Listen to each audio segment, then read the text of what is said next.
Hello and welcome to Bears TV. I am here with a Red Car Bears co-promoter, Jamie Swales. Jamie, how are we doing? Very good, thank you. How are you? Average, thank you. Good. Right, so we have a few questions from the fans. I think if fans remember when we did these with our old promoter, Jatendra Duffield, I had a few of my own and a few from the fans, so we'll go through them. When we visited Newcastle in the league, did you feel a tinge of disappointment with how things were unfolding for the Diamonds? Because obviously it's great to go there and win, but it wasn't looking good at that stage, and invariably that was near the end for the Diamonds.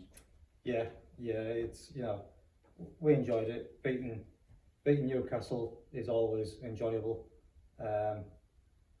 You did feel like you were kicking someone when they were down by the end of it, though.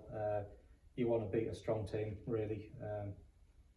It doesn't have the same feeling when you're beating somebody that's that didn't seem to have any fight left in them. We all knew it wasn't a strong team at the start of the year to start with. I think it was unfair, some of the feedback that was given, to say that the Newcastle team was that bad on the day. I think our riders just went out and rode the track much better. But I've got quite a long history with Newcastle, me and the family. Got a lot of friends up there. It wasn't really that enjoyable as it should have been. It was at that point I knew it was always going to be difficult for them to finish the season. And on the Diamonds, I know Newcastle Supporters Club are interested, and obviously we are interested in running a challenge match next season. Is there any developments on that? No, that's something to look at once we start doing fixtures next year. Tante's Trophy is something that the fans enjoy. We like that local rivalry. There's no reason why we can't do that while there is still riders around that have links to Newcastle. I think if Newcastle never came back again and the riders started drifting away and there was actually no links to Newcastle, that's where you might need to start thinking about not doing it anymore. But next season there will still be a solid 7 riders out there with Newcastle links that we can do a challenge match against, and I think us and the Diamonds fans would enjoy that. Wonderful. Graham Porter asked about 87 questions, but Graham, we couldn't ask all of them. So one of them was, are there plans for any stadium improvements, and what can the crowd do to help? I mean, it doesn't matter about all the other questions because Graham just texts me them all the time anyway. Stadium improvements is an ongoing thing. Brian Gladders is incredible for what he does around here. It's his pride and joy, this stadium. From where it was 5-6 years ago, it's constantly improving. It might be hard to see sometimes when you're coming all the time, but there is constant improvements. By the start of next year, we hope the full back straight is open. And yeah, we will constantly push to improve. I haven't targeted anything else immediately for next season, but we'll always be looking for new stuff. And there's always people help. I know you can just come, literally, if you have time, just come down the track and Brian will be very thankful for your help. Yeah. Have you been happy with the attendance figures this season? Because there's been some good attendances this season at the Arena. Yeah. Last season it was well up because there was the COVID thing of everyone come back out after COVID, and the first half of last season the attendances were incredible. We expected it to drop off this year, and I would say the first few matches maybe it did, but then it's picked up. Our semi-final against Edinburgh was a fantastic crowd. If we can keep that type of attendance coming back next year, we'll be doing really well. That'll be the knockout cup, mate. Yes, the semi-final knockout cup. So yeah, really pleased with it, but as always, room for improvement. Lots of questions about individual match meetings before the end of the season. So Jeff Metcalf, are we having a Julie Lewis meeting or a silver helmet this year? We'll be having a silver helmet. We always plan to finish the season with a silver helmet. With that in mind, we can't put it on the fixture list because we always want to be in the playoffs and we want to be in the cup final. So now we've got the cup final date, we're trying to nail down the date for the silver helmet.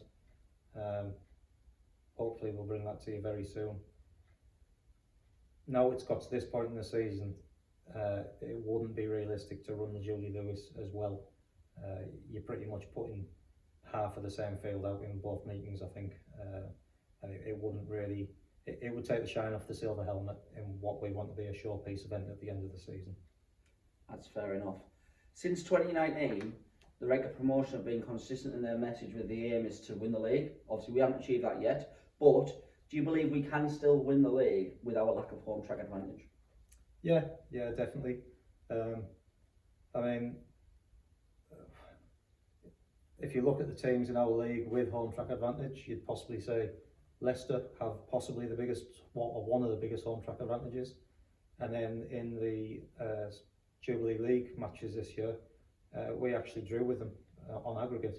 So while we don't, it's not a trick track, and we do say we don't have a home track advantage, but we do. We still do have a home track advantage. We just need to. It's not as great as other teams. Yeah, it's not a trick track, and people can, if people have decent equipment, they can come here and win races. It doesn't mean that it works against us, and I think a big part of our advantage is the excitement of the racing gets the crowd going and the atmosphere builds, and that's really good for our riders, having that atmosphere, because you go to some of these tracks and they are getting good crowds, other tracks, but they don't have the atmosphere that we've got. Atmosphere was a big thing in the Edinburgh Knockout Cup meeting. It was bouncing that night. Did the riders really come in and speak about that and thrive off that? I've said this once before this year, it's not so much when they're on the bike. It is sometimes hard to hear the crowd when you're on the bike. It does happen, but there's 5 other riders not in that race who are all watching that race, and they can hear the crowd. That fires them up for the race that they're going out for. So it does build them up. You can really tell when it's flat. You feel it in the pits if it's a flat atmosphere. It tends to happen more in daytime matches, which is why we tried to move away from 3 o'clock starts. The atmosphere just is never as good on a daytime one. But yeah, it really does help the riders. Well, it was flat at Scunthorpe until heat 13, and then everything erupted. Yeah, you could say the last 3 races was probably the best atmosphere we've ever had here. But yeah, that was interesting, that one. One of Graham's other questions was, do you find life easier or harder being a Swales promoting Speedway on Teesside? Does it come with any added pressure? Well, it's a funny one, isn't it? Because I don't know what it's like not being a Swales promoting on Teesside. I definitely don't think it brings any pressure. I think Tim, when he was promoting, I don't think he left a bad taste in anyone's mouth with what he did. The team, Middlesbrough, always did pretty well under him. You know, the family's got a lot of links with the club, and I don't think it adds any pressure. It possibly opens a few more doors. I speak to a lot of people who haven't been to Speedway in a long time. That's what they're generally open with. And if I get them where they used to come in the 70s, I can normally get the conversation going with, you probably come and watch my dad. And most of them have. So it's, yeah, I think it does help. Last couple of questions. Andy Harrison has asked, we've always had questions about this in the past, but are you planning to run a National League team in the future? And obviously it's based on sponsorship, etc. Yeah, we go through it every year. We want to. We are probably more suited to it than any other place in the country. We've got all the facilities for it. The problem we have is both Jade and myself work full time, and we are already stretched doing what we're doing. So we would need a full management team to come and run the National League, one that we can trust to do it properly and carry the name as it should be. We would have to know it was going to be sustainable, because at the moment everything goes into making sure the club as a whole runs. Breaking even is a bonus with us, so we can't afford to then put another strain on the club that, you know, might jeopardise the club. We do need to do it. It needs to happen sometime in the future. It is the one missing link we have at this club, because we would have developed our own riders over the last few years instead of having to buy assets. And there is some real good prospects coming through in the next couple of years who, if we don't have a club, we'll miss out on them. So at the moment, there's nothing planned, but we are always looking at it. And Lydia asked from Instagram, no last name, so sorry Lydia, what was your favourite meeting of the season so far? Because we've still got one more match to go. So far, oh, it's tough, isn't it? I mean, away at Plymouth was good, but I wasn't even there. I had to watch that on BSN. Oh, could you not make it? I couldn't make that one. Shame. The Pairs was obviously an amazing night. You managed to get that one? I was definitely at that one, yeah. You'd possibly say my best night was 3/4 of my worst night, which was the Scunthorpe match. We were the walking wounded that night. In my head, when Heat 12 crossed the line, I actually had the score wrong in my head, because I'd been concentrating that much on making sure Casper was alright, making sure Jordan was alright, because they were both in a lot of pain that night. I actually told Casper, don't worry about Heat 14, mate. We've already lost the meeting, because I thought we had. So, what do you think the score was? What were we, 10 down? We were 31-41 down.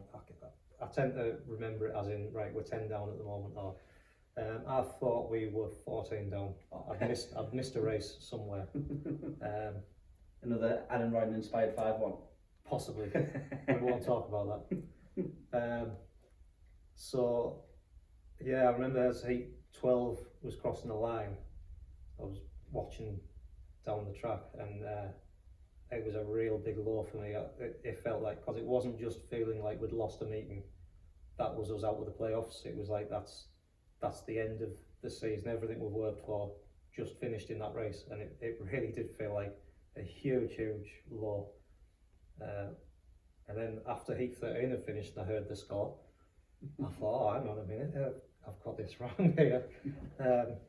So to go from one extreme to the other in 3 heats was an absolutely incredible feeling, really. So you'd have to pull that one. Raymond's asked, do we have a team in mind for 2023? Yes. Yes. Is there any more? Is there anyone signed on the dotted line yet? No, not yet. It's fairly risky to do that in one sense before the AGM and everything's set out. You know, we probably know the backbone of the team already, and it's safe to do that, but nobody's signed yet. Let's just concentrate on finishing this. Again, thank you for all your questions. Thank you for your time, Jeremy. No problem. And we'll speak to you soon.